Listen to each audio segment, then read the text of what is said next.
Nation. It's your boy, T3. Raiders tea time. It's been a minute. I sure did. I took 2 weeks off for the game. Coming in for the last game of the season. Raiders, Chargers. What is all this talk and all this get down? Oh my God. I've been listening.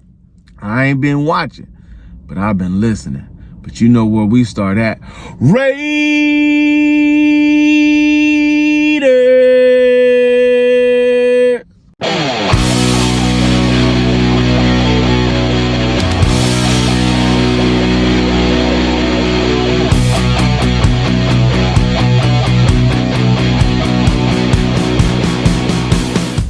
What up, fam? It's your boy T3. Raider Tea Time. Let's have this conversation. But before we do that, don't forget to like, subscribe, share, comment. Come talk to your boy. Yo, thank you to everybody that listening, whether you're on the other team or this team. Let's get down. Raider Tea Time. Let's go and have this boy conversation. Week 18. Yes, sir. Yes, sir. Last game of the season. Raiders, Chargers. Time to get down. I know a lot of y'all out there crying because we dropped to number 8 on the draft pick spot. I told you from the beginning, I don't like tanking. I don't play for draft picks. I play for wins. I hate losing, and I hate losing at all costs. And every loss we get has irritated my nerves. So yes, I'm excited about the last 2 wins that we've had in this season that we've come out. So what are we looking at? We know that Brock Bowers, Brocktimus Prime, as they're calling him. I starting to like that name. Is doing his thing, beating Mike Ditka's all rookie season record for yards. I believe he is the all-time Raiders tight end catcher out there in the game, so he's out there doing his thing. AOC is playing for his life right now. He's still under contract, I believe, for another 2 to 3 years, but he is trying to prove that he belongs on this roster. Whether it's a starter or the backup, he belongs in silver and black. And as much as this man has fought for his name and his game, I can appreciate that. Yes, Jacoby Myers, the law firm, is out there playing for a contract. My man is out there trying to get his name in the game, being at least our number 2 receiver. I get he's not a number 1, but he plays like one, and I love every moment of the game. As your boy Spillane out there playing for a contract, middle linebacker, I believe that we need to re-sign quickly. As soon as the offseason kicks off, we need to have a contract at this man's door, getting ready to re-sign this man back to the game. Yes, sir.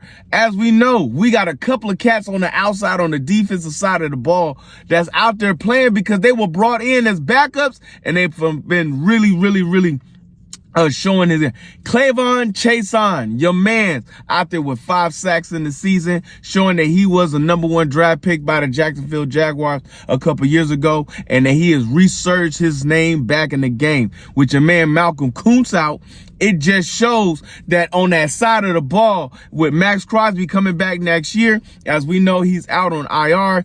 He had ankle surgery, and he's on the way back to do his thing.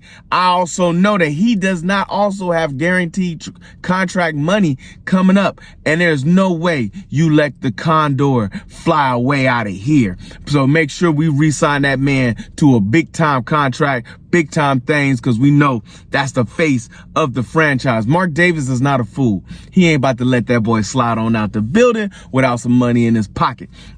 You know what I'm saying? So, AP, I am also of the fact of saying that I believe AP deserves to have a chance to have 2 years left on his game. He's still under contract under next year. I believe he should have a full 3 years to show and develop and do his thing in his game. Yo, I know everybody talks about how Detroit and how the coach over there did his thing after going the first 25 games of his season. He he only had 4 wins before turning the franchise around.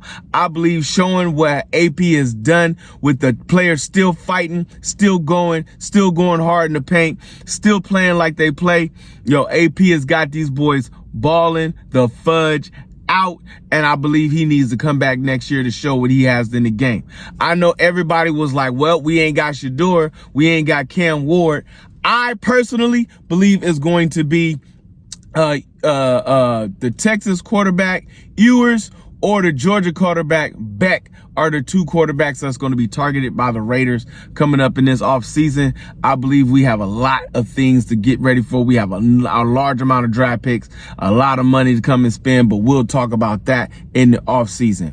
Right now, we got the Chargers coming up.